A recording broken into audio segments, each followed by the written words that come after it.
بسم اللہ الرحمن الرحیم وصلی اللہ علی النبی الکریم رب اشرح لی صدری ویسر لی امری واحلل عقدۃ من لسانی یفقہوا قولی۔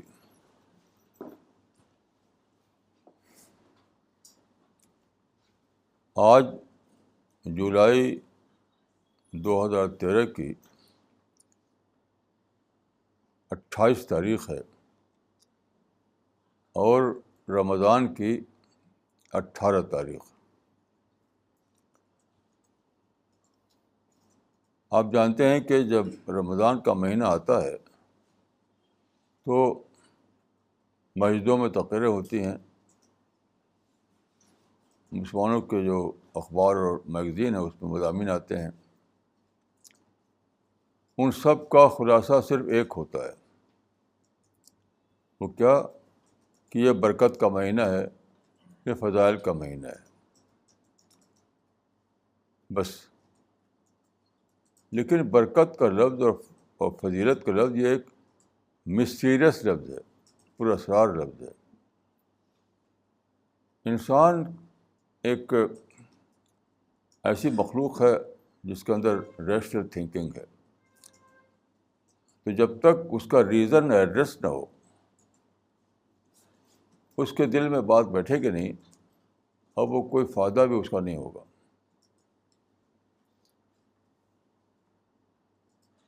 ہمارے ایک ساتھی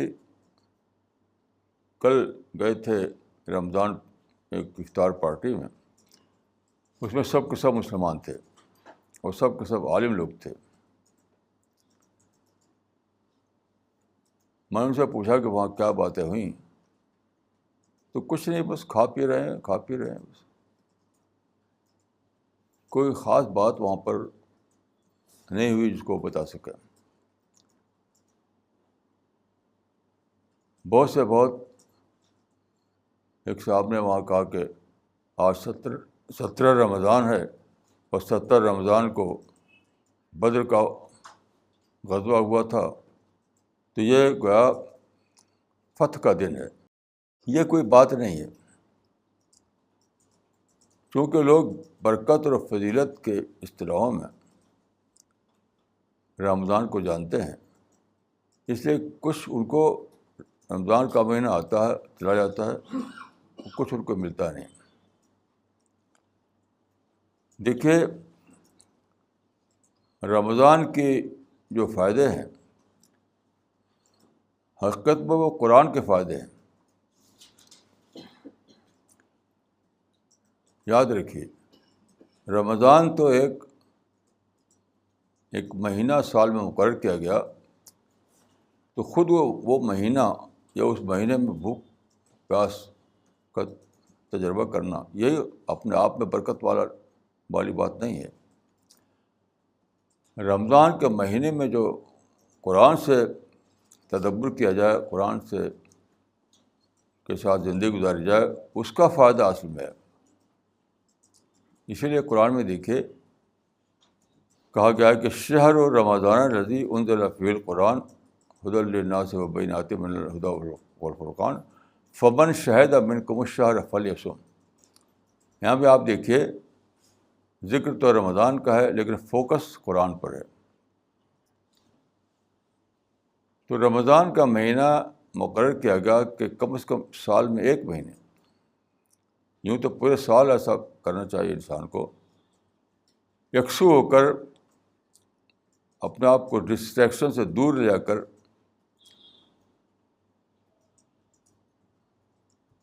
پورے کانسنٹریشن کے ساتھ وہ قرآن کا مطالعہ کرے۔ تو سارے فائدے قرآن میں ہیں، نہ کہ کسی مہینے میں۔ تو قرآن کو سمجھنے کے لیے رمضان کا مہینہ کا سپورٹنگ منتھ ہے، اس کا سپورٹنگ رول ہے۔ روزہ کا یا رمضان کا جو رول ہے وہ سپورٹنگ رول ہے، اصل رول تو قرآن کا ہوتا ہے، کیونکہ قرآن سے آپ کی فکر ایکٹیویٹ کرتی ہے، قرآن سے آپ کو نئے نئے معنی ذہن میں آتے ہیں، قرآن سے آپ کے بند ذہن کھلتا ہے آپ کا، وہ ہے اصل برکت، وہ ہے اصل فضیلت. تو یہ کوئی مسٹیریس بات نہیں ہے. تو دوسرے لفظوں میں یہ کہوں گا کہ رمضان کا مہینہ سوچنے کا مہینہ ہے. قرآن کو پڑھیں اور سوچیں، سوچ سوچ کر گہرے معنی تک پہنچیں.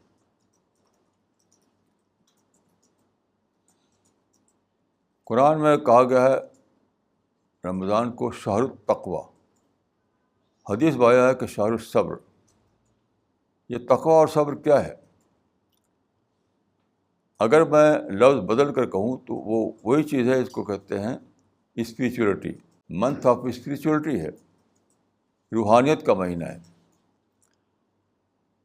وہ کس معنی میں کہ جب آپ قرآن سے جڑتے ہیں، قرآن کا اسٹڈی کرتے ہیں، قرآن کے معنی میں غور کرتے ہیں، تو اس سے آپ کو روحانی رزق ملتا ہے، انٹلیکچوئل فوڈ ملتا ہے. جیسے میں کل شام کی ایک تجربہ عرض کرتا ہوں. کل شام کو مجھے ایک تجربہ ہوا. شام کو میں نے جب کچھ کھایا تو ایک حدیث یاد آئی. حدیث میں ہے کہ للصائم فرحتان، فرحۃ عند فطرہ و فرحۃ عند لقاء ربہ. روزہ دار کے لیے دو خوشیاں ہیں. شام کو جب کہ وہ افطار کرتا ہے، اور پھر وہ وقت جب کہ وہ اللہ سے ملے گا. تو اچانک ایک بات نئی سمجھ میں آئی میرے کہ آپ جب افطار کرتے ہیں تو کیا کھاتے ہیں؟ دنیا کی چیزیں کھاتے ہیں. اللہ کے پاس کیا ملے گا آپ کو؟ جنت کی چیزیں ملیں گی. قرآن میں جنت کو اللہ کا پڑوس کہا گیا ہے، اللہ کی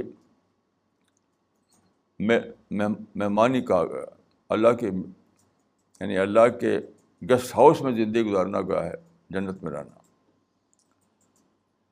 اس کا مطلب کیا ہوا کہ دن کو روزہ رکھ کر شام کو جب افطار کرتے ہیں تو دنیا کی چیز کھا کر افطار کرتے ہیں. آخرت میں آپ کو کیا ہوگا؟ خدا کا جو گیسٹ ہاؤس جو ہے وہاں آپ کو چیزیں ملیں گی. تو میں نے سوچا کہ جو آپ انسان کو جو ٹیسٹ بڈس دیے گئے ہیں، ٹیسٹ بڈس جو، تو ہمارے ٹیسٹ بڈس کا جو لیول ہے وہ بہت ہی ہائی ہے. دنیا کی کوئی چیز اس کو پوری طرح سے تسکین نہیں دیتی. دنیا میں جو چیزیں آپ پاتے ہیں وہ آپ کے ٹیسٹ بڈس کے لیول سے بہت کم ہوتی ہیں. تو اس حدیث کا مطلب میرے ذہن میں آیا کہ ایک خوشی وہ ہے جب کہ دنیا کی سطح پر آدمی کے ٹیسٹ بڈس کو تسکین ملے گی. دنیا کی سطح پر وہ اپنے ٹیسٹ کو، اس کا ٹیسٹ فیڈ کیا جائے گا. اور آخرت میں جب بخشش اللہ تعالیٰ کی جن کو ملے گی، جن کو اللہ تعالیٰ کی مغفرت ملے گی، تو وہ ہائی ٹیسٹ بڈس آپ کے اندر ہیں، جو ہائی ٹیسٹ ہے اس ٹیسٹ کی سطح پر وہاں نعمتیں ملیں گی. اس ٹیسٹ کی سطح پر نعمتیں ملیں گی. تو کیسا عجیب انجوائمنٹ ہوگا. پھر یہ سوچتے ہوئے میں نے سوچا کہ اس کا ایک ایکسپینڈڈ ایکسپلینیشن ہے. یہ جو حدیث ہے بظاہر یعنی اس معنی میں ہے کہ آپ کو رزق کا طعام ملا دنیا میں، پھر رزق کا طعام ملے گا آخرت میں. آخرت کا زیادہ ہائی لیول کا ہوگا. لیکن اس کا ایک ایکسٹینڈڈ اپلیکیشن ہے، وسیع تر اپلیکیشن. وہ کیا ہے؟ کھانے کے سوا بہت ساری اور نعمتیں ہیں. آپ جانتے ہیں کہ انسان کے اندر حواس خمسہ کہے جاتے ہیں، 5 حواس، یعنی دیکھنا، سننا اور چکھنا، چھونا اور سونگھنا، یعنی باصرہ، سامعہ، ذائقہ، لامسہ اور شامہ. تو ان سب کو دنیا میں آپ کو دنیا کی سطح پر، یعنی یہ سب بھی بہت ہی معیاری ٹیسٹ ہیں آپ کے اندر. انسان کے اندر جو ٹیسٹ ہیں وہ سب بہت ہی اعلیٰ معیار کے ہیں. تو دنیا میں آپ کو اس اعلیٰ معیار پر نہیں ملتی کوئی بھی چیز. تو کیا یہ حدیث یاد دلاتی ہے کہ ایک وقت آئے گا جب کہ تم اللہ کے پڑوس میں پہنچو گے اور تم کو اللہ کی مغفرت ملے گی. تو کیا ہوگا؟ آپ کی آنکھیں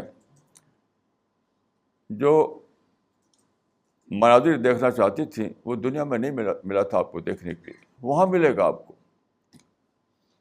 آپ کے کان جو نغمے سننا چاہتے تھے جو دنیا میں نہیں ملے تھے آپ کو، وہاں وہ نغمے ملیں گے.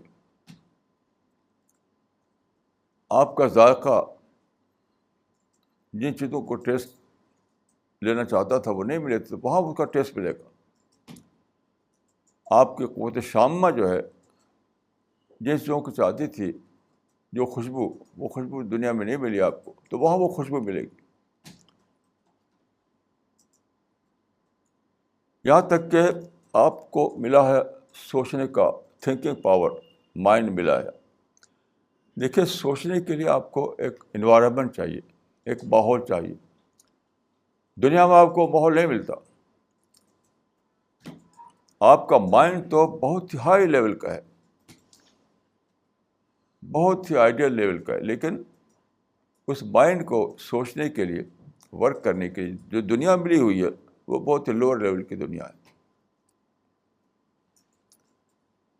تو یہ حدیث یاد دلاتی ہے کہ وقت آئے گا جب کہ تم کو وہ ماحول ملے جہاں تم اپنے آخری درجے میں اپنے مائنڈ کو استعمال کر سکو.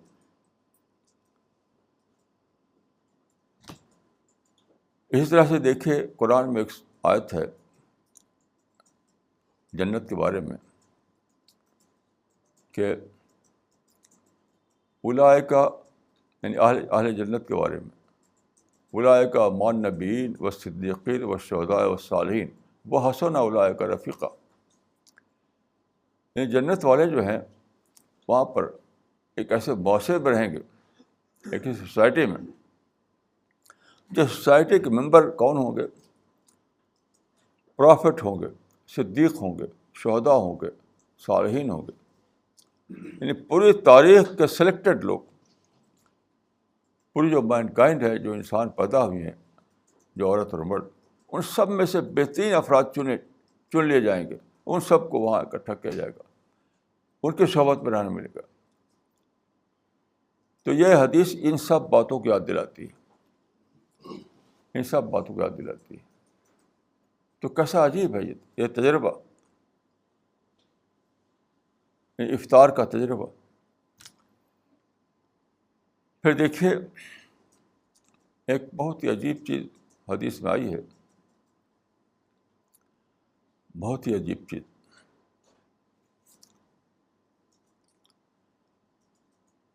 ایک حدیث ہے کہ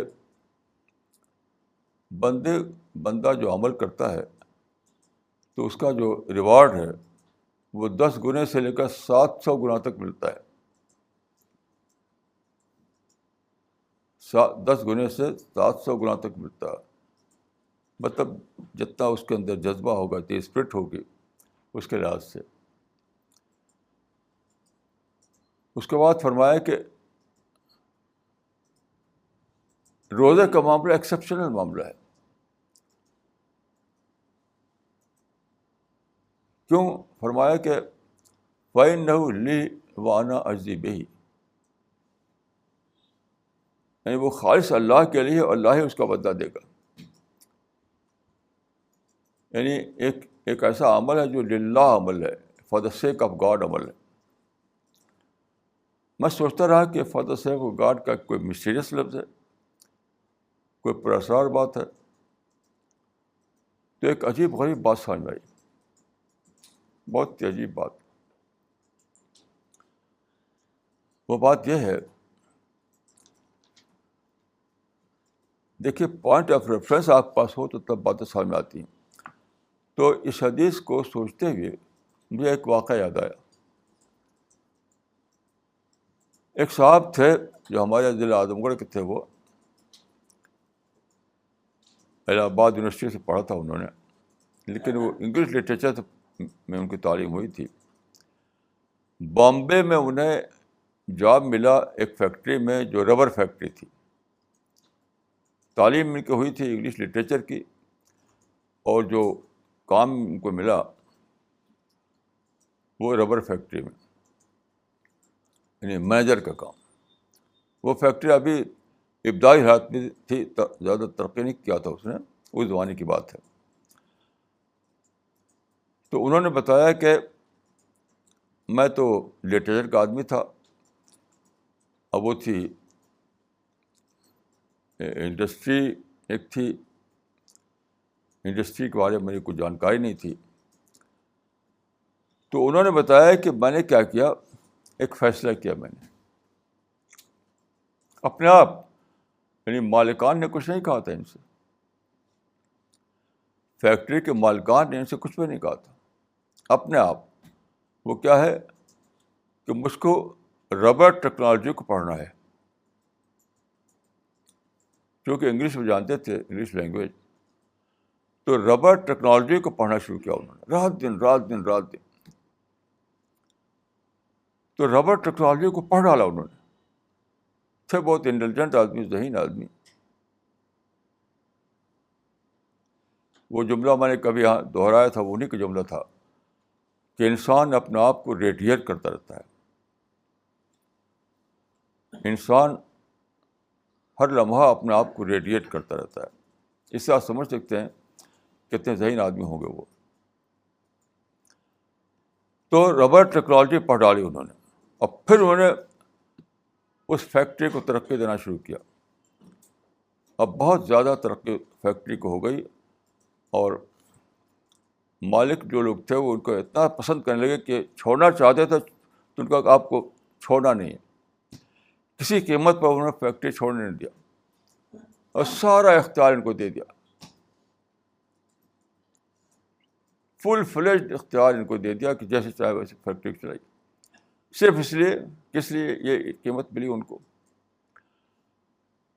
کہ انہوں نے بطور خود یہ فیصلہ کیا کہ مجھے ربر ٹیکنالوجی کو پڑھنا ہے. اس میں اپنے اندر صلاحیت پیدا کی. اس واقعہ جب یاد آیا تب مجھے وہ حدیث سمجھ میں آئی کہ دیکھیے ایک قسم کے وہ ہیں دیندار جو روٹین کی دینداری کرتے ہیں، روٹین کی دینداری. بس اس کے بعد اپنے بچوں میں ہیں، اپنی بزنس میں ہیں، اپنے جاب میں ہیں. روٹین کی دینداری کے بعد ان کا کوئی تعلق دین سے نہیں ہوتا. دوسرا دیندار وہ ہے جو اللہ کی خاطر اتنا اپنے کو انوالو کرے کہ مجھے یہ فیصلہ کرے کہ مجھے اپنی معرفت کو بڑھانا ہے، مجھے اپنے دعوی ورک کو بڑھانا ہے، مجھے اپنی دینداری کے لیول کو بڑھانا ہے. اور پھر وہ قرآن کا مطالعہ کرتا ہے، حدیث کا مطالعہ کرتا ہے، رسول اللہ کی زندگی کا مطالعہ کرتا ہے، صحابہ کی زندگی کا مطالعہ کرتا ہے. ان سارے اسٹڈیز کے بعد اپنے آپ کو بہت اونچا اٹھاتا ہے وہ. یعنی اس کی روٹین کی دینداری معرفت دینداری بن جاتی ہے. اس کا ایمان ایک ڈسکوری کا ایمان بن جاتا ہے. اس کی نماز جو مسال والی نماز تھی وہ خشوع والی نماز بن جاتی ہے.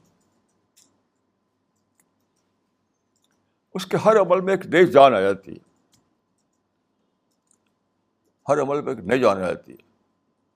تو اللہ کے لیے اس نے مزید اپنے کو تیار کیا. اللہ کے لیے اسی پر قناعت نہیں کہ اس نے کہ روٹین کی نماز پڑھ لے, روٹین کا روزہ رکھ لے, بلکہ یعنی for the sake of God اس کے اندر اسپرٹ جاگی تو اس نے فیصلہ کیا کہ مجھے اپنے لیول کو اوپر اٹھانا ہے. اور پھر ایک نئی اسپرٹ آئی اس کے اندر, ایک نیا انٹلیکچوئل ڈیولپمنٹ ہوا اس کے اندر, ایک نئی شخصیت بنی اس کے اندر, اور پھر اس سطح پر وہ اللہ کا سے تعلق قائم ہوا اس کے اندر. یہ ہے وہ بات جس کی وجہ سے اللہ نے فرمایا کہ فَإِنَّهُ لِي وَأَنَا أَجْزِي بِهِ, کہ اس کا عمل for the sake of God عمل ہے, اور اس کے لیے میں بے حساب اجر دوں گا. جیسا کہ ربر فیکٹری کے مالکان نے پوری فیکٹری ان کے حوالے کر دی کہ جس طرح چاہو تم چلاؤ, کیونکہ وہ پورا فیتھ ہو گیا ان کو, اور بہت ترقی دیا انہوں نے فیکٹری کو. تو یہ جو بتایا, یہ جو حدیث ہے, یہ حدیث جو ہے یہ بخاری میں بھی ہے, مسلم میں بھی ہے, آپ پڑھ سکتے ہیں اس کو, کہ ہر عمل کا بدلہ, ہر عمل کا انعام, ہر عمل کا ریوارڈ اس کے اخلاص اور اسپرٹ کے اعتبار سے 10 گنے سے 700 گنا تک دیا جاتا ہے. لیکن روزہ فَإِنَّهُ لِي وَأَنَا أَجْزِي بِهِ إِلَّا الصَّوْمَ فَإِنَّهُ لِي وَأَنَا أَجْزِي بِهِ, سوائے روزے کے کہ وہ میرے لیے ہو, میں اس کا بدلہ لوں گا. تو یہ اس لیے نہیں کہ آدمی صبح شام تک بھوکا رہتا ہے, یہ بھوک پیاس کا معاملہ نہیں ہے, یہ بھوک پیاس کا معاملہ. بھوک پیاس دیکھیے یہ سمبل ہے ڈسٹریکشن سے اپنے کو بچانے کا.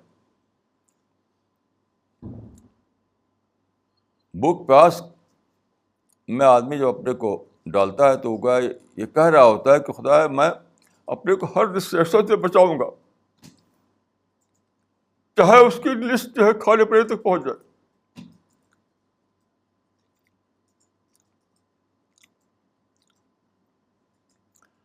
جو آدمی رمضان کے مہینے میں روزہ رکھتا ہے وہ عمل کی زبان سے گویا کہہ رہا ہوتا ہے, اے میرے مالک معبود, میں تیری خاطر اپنے آپ کو ہر ڈسٹریکشن سے بچاؤں گا, چاہے اس کی لسٹ کھانے پینے تک پہنچ جائے. تو پھر بچاؤں گا کس لیے؟ ڈسٹریکشن سے بچا کر کیا کروں گا؟ وہ ہے کہ خدا کی کتاب کو پڑھنا, خدا کی کتاب میں تدبر کرنا, خدا کی کتاب میں معنی کی تلاش کرنا.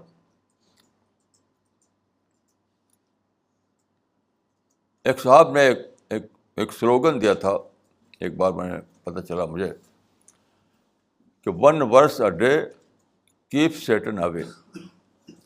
یعنی قرآن کا ایک ورس روزانہ پڑھو تو شیطان بھاگ جائے گا.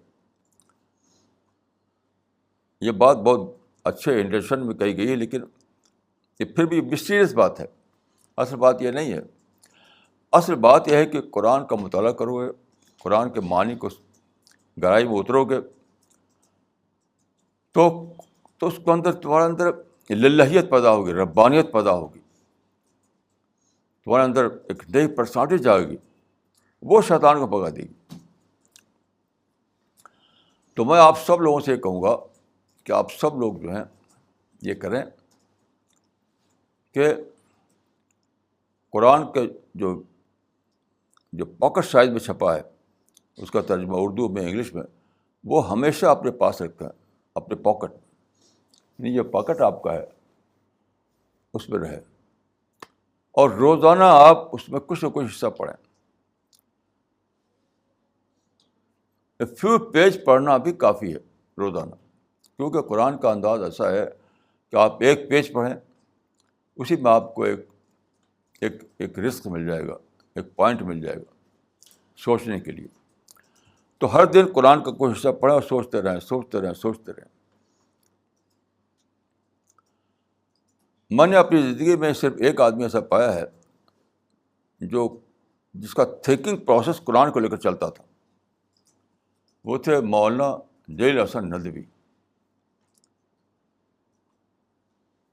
ان کا جو تھنکنگ پروسیس تھا وہ صبح شام رات دن اسی پہ سوچتے رہتے تھے.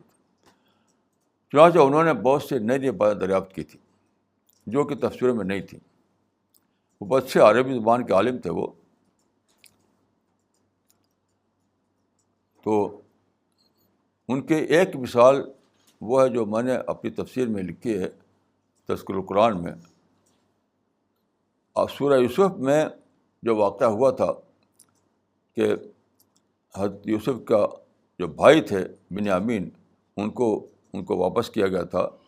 تو ساری تفسیروں میں اس طرح بتایا گیا جیسے کہ حضرت یوسف نے جان بوجھ کر انہیں نعوذ باللہ چور بنایا اور پھر چور کے حص سے انہیں پکڑ کر اپنے پاس روک لیا. ساری تفسیروں میں یہی بات ہے کہ گویا پیغمبر نے اپنے بھائی کو چور بنایا. لیکن مولانا جلیل ندوی نے بہت دنوں سوچتے اس میں ایک بہت عجیب انوکھی بات دریافت کی اور بہت ہی شاندار بات جس میں وہ یہ چیز یہ حضرت یوسف پر یہ الزام ختم ہو جاتا ہے. اس بات کو سمجھنے کے لیے آپ میری تفسیر جو ہے تذکرۃ القرآن اسے پڑھیے. جو بات میں لکھی ہے وہ انہی کی بات ہے, مولانا جلیل ندوی کی بات ہے وہ. تو میں یہ کہہ رہا تھا کہ یہ بتایا کہ اتنا زیادہ ثواب, تو یہ ثواب نہ تو کسی مہینے کا ہے نہ کسی بھوک پیاس کا ہے, بلکہ اس ماہ تربیت میں اپنے آپ کو اس کورس میں ڈالنے کا ہے,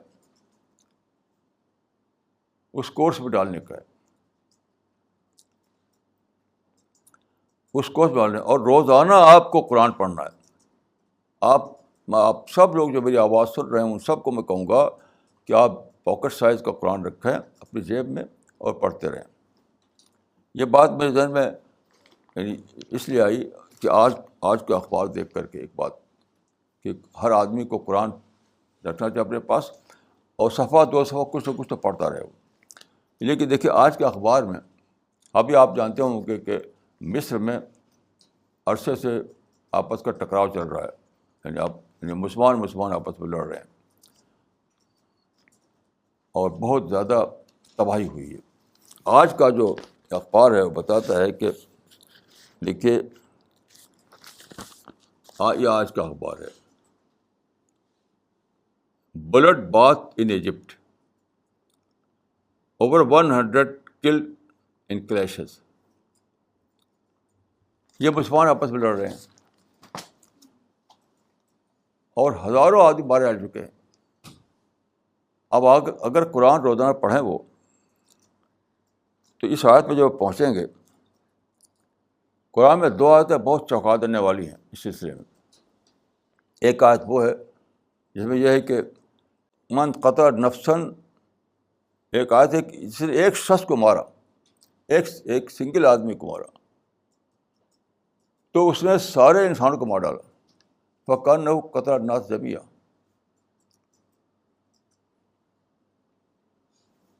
ایک اور آیت ہے وہ کہ من قتل مؤمنا متعمدا فجزاؤہ جہنم, جس نے جان بوجھ کر ایک مومن کو مارا وہ جہنم میں جائے گا. تو اگر روزانہ آپ قرآن کو پڑھیں تو کبھی نہ کبھی اس پر آپ کی نظر آ جائے گی کہ ارے یہ تو بہت ہی زیادہ سیریس معاملہ ہے. تو آپ اپنے گن کو اور بم کو پھینک دیں گے اور پھر یہ واقعہ نہیں ہوگا جو واقعہ آپ دیکھ رہے ہیں. یہ ساری دنیا میں ہو رہا ہے, کوئی مصر کی بات نہیں ہے.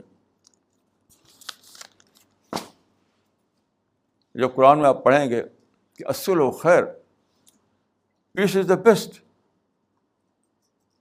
تو اس کے معنی کہ آپ کو یہ دریافت ہوگا کہ اس دنیا میں رزلٹ جو ہے اللہ نے رکھ دیا اس کو پیس میں, مار کاٹ میں نہیں رکھا ہے. تو میں آپ سب سے کہوں گا کہ آپ سب لوگ قرآن کا جو بھی شاید اپنے ساتھ مستقل رکھیں, اور جہاں موقع ہو کھول کے کچھ نہ کچھ سے پڑھ لیں.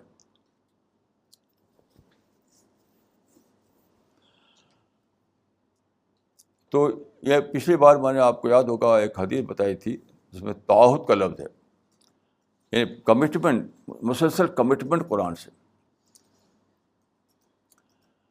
تو اس پر مجھے ایک واقعہ یاد آتا ہے کہ what is commitment, what is تعہد, اس کو سمجھنے کے لیے. انڈیا کے ایک صاحب, انہوں نے, ان کی تعلیم ہوئی لندن میں, تو پڑھ کے واپس آ گئے.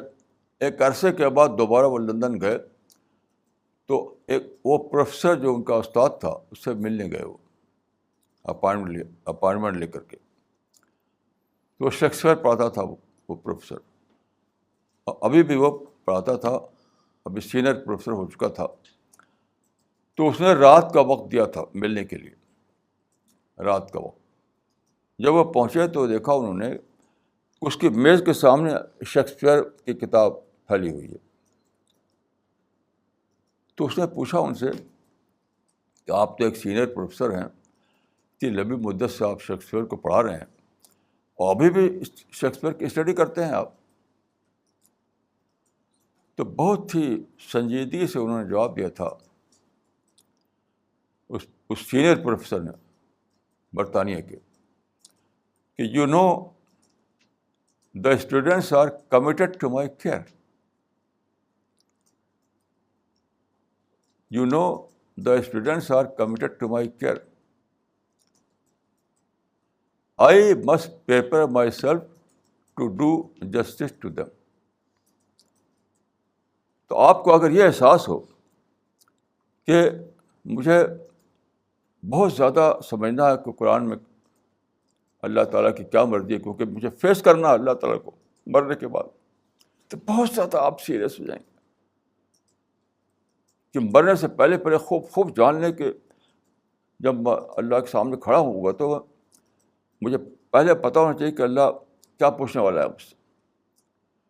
ایسے آپ کو دعوت کا جو جذبہ آپ کے اندر ہے وہ آپ کو بہت زیادہ, یعنی بہت زیادہ آپ کو مجبور کرے گا کہ قرآن کو پڑھیں, تاکہ وہی بات کہیں جو اللہ تعالیٰ چاہتے ہیں کہنا, کوئی اور نہ بات کہہ ڈالے آپ. جیسے قرآن میں ایک نبی نے کہا تھا, انی لکم ناصح امین, میں تمہارے امین ہوں, آنیسٹ ہوں, مطلب وہی بات کہہ رہا ہوں جو اللہ سے مجھے ملی ہے. تو آپ کا یہی حال ہو جائے گا جو اس پروفیسر کا حال تھا, کہ روزانہ آپ قرآن کو کنسلٹ کریں گے. یعنی وہ پروفیسر تو اگلے دن کلاس میں اس کو جو پڑھانا تھا بچوں کو, وہی مسئلہ اس کے سامنے تھا. اور آپ کے سامنے تو یہ مسئلہ ہے کہ مرن موت کے بعد جو اٹرنل لائف آنے والی ہے اس کا معاملہ ہے.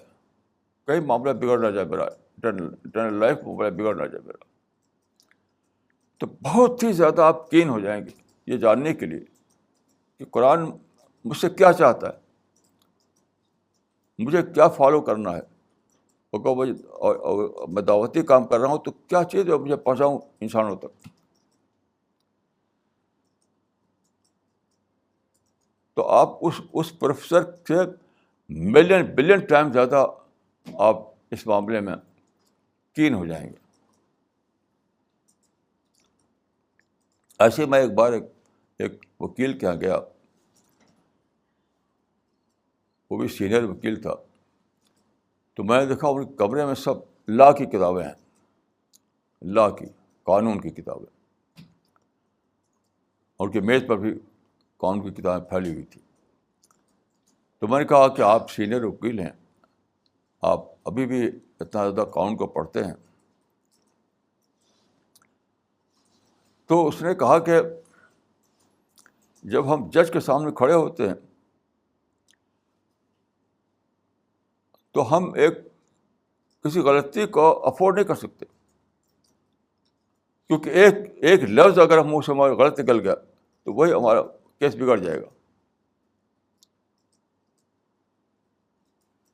کیسی عجیب بات کہی اس نے.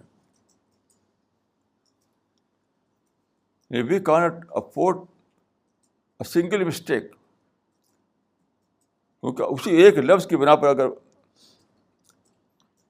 یعنی ہم اس ایک لفظ کی بنا پر ہمارا کیس بگڑ سکتا ہے اور فیصلہ ہمارے خلاف ہو سکتا ہے. تو ہم کو بہت زیادہ پڑھنا پڑتا ہے, بہت زیادہ باخبر ہونا پڑتا ہے. آپ غور کیجیے کہ ایک کیس میں جیتنے کے لیے, دنیا کے ایک کیس میں جیتنے کے لیے جس سے اس کو کچھ پیسے ملتے ہیں, اس کے لیے وکیل اتنا زیادہ سنجیدہ ہے, اتنا زیادہ سیریس ہے. تو آپ کا معاملہ تو اللہ کا معاملہ ہے, اٹرنل لائف معاملہ ہے, جنت جہنم کا معاملہ ہے. تو آپ کتنا زیادہ سیریس ہوں گے. اس لیے میں کہتا ہوں کہ ہم ہر شخص کو روزانہ کچھ صفحات قرآن کے پڑھنے چاہیے, اور پھر اس پر سوچتے رہیں جو بات قرآن میں کہی گئی وہ کیا بات ہے. تو اس طرح کی ایک زندگی کا نام ہے تعہد, یعنی کمٹمنٹ. اسی میں اپنے کو لگائے رہنا, اسی پر سوچنا, آپ کا تھنکنگ پروسیس اسی پہ چلے, اسی کے بارے میں تحقیق کرنا. کوئی مل جائے تو اس سے پوچھیں بھائی آیا تھا, اس میں کیا مطلب ہے اس کا. اب لغات میں کنسلٹ کریں, تفسیروں کو دیکھیں, کیونکہ پھر آپ کا ذہن یہ ہو کہ ایک واحد غلطی بھی اگر میں نے کر دی تو اس کا خمیازہ مجھے اٹرنل لائف میں بھگتنا پڑے گا.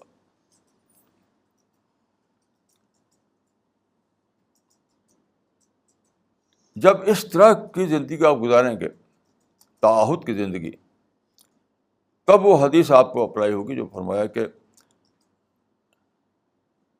الا الصوم فإنه لي وأنا أجزي به, یعنی دوسرے اعمال کے ریوارڈ کی حد جو ہے 700 گنا ہے, 700 گنا پر ان کی حد آ جاتی ہے.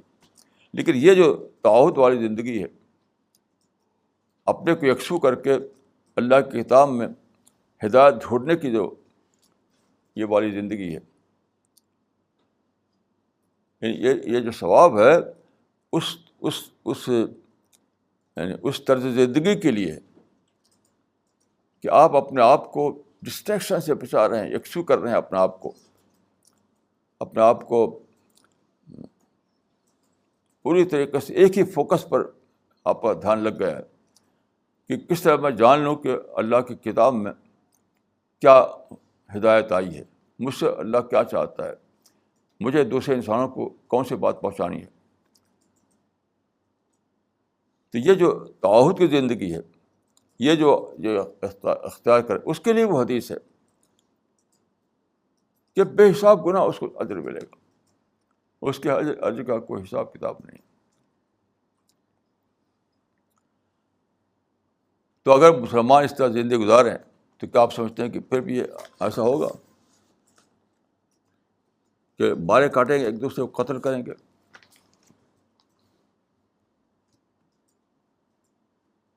پھر تو ان کے ہاتھ رک جائیں گے, ان کے پاؤں رک جائیں گے, ان کی زبان رک جائے گی.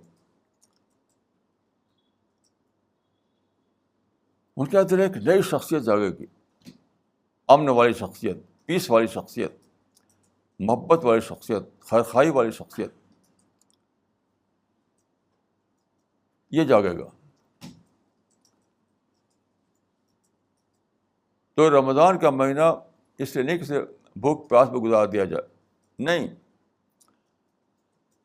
رمضان کا مہینہ ہے کہ اپنے آپ کو یکسو کر کے آپ اللہ کی ہدایت کو تلاش کرنا.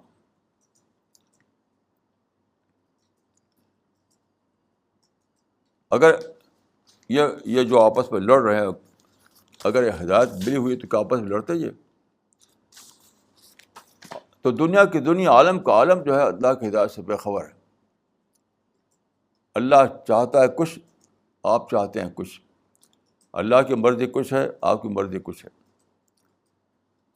اللہ چاہتا ہے کہ آپ کہیں اور اپنی طاقت کو لگائیں، آپ کہیں اور لگائے گئے.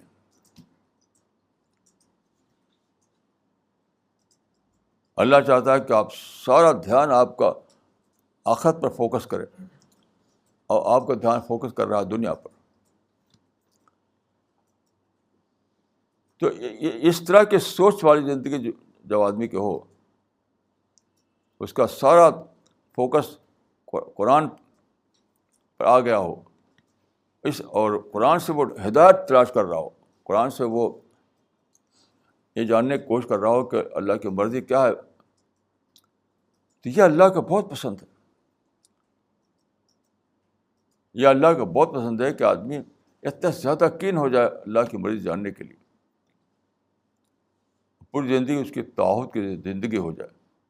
تو اس کے لیے ہے کہ اس کے اجر کا کوئی حساب کتاب نہیں، بے شمار اجر اس کو دیا جائے گا.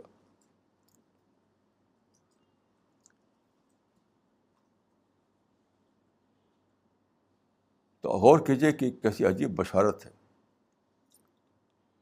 یہ جو بشارت یا گڈ ٹائڈنگ جو ہے، کیسی عجیب ہے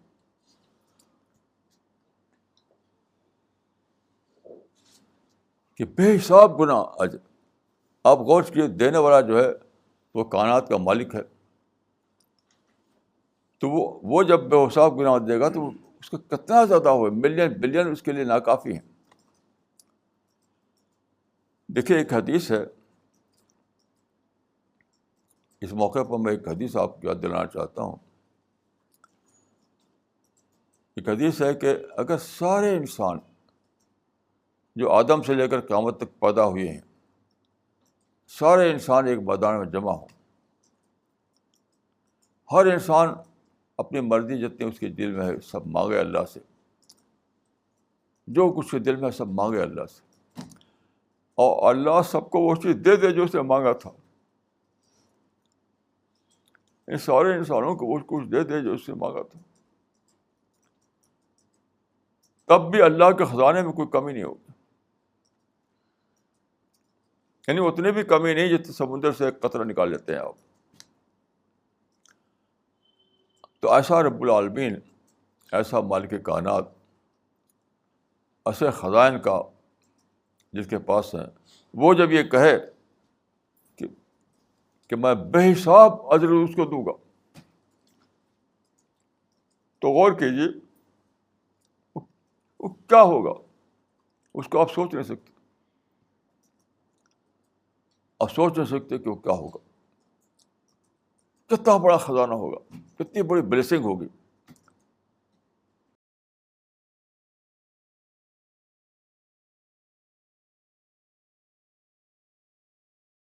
تو رمضان کی برکت، رمضان کی فضیلت ایک پراسرار لفظ ہے، اس کے پراسراریت کو توڑیے، اس کے اندر جو معنویت اس کو دریافت کیجیے، تب آپ کا مائنڈ ایڈریس ہوگا، اور تب آپ کے اندر وہ شخصیت بنے گی جس کو ربانی شخصیت کہا جاتا ہے. اور تب آپ مستحق ہوں گے اس بات کے کہ اللہ آپ کو بے حد حساب ریوارڈ دے دے، ان لمیٹڈ ریوارڈ.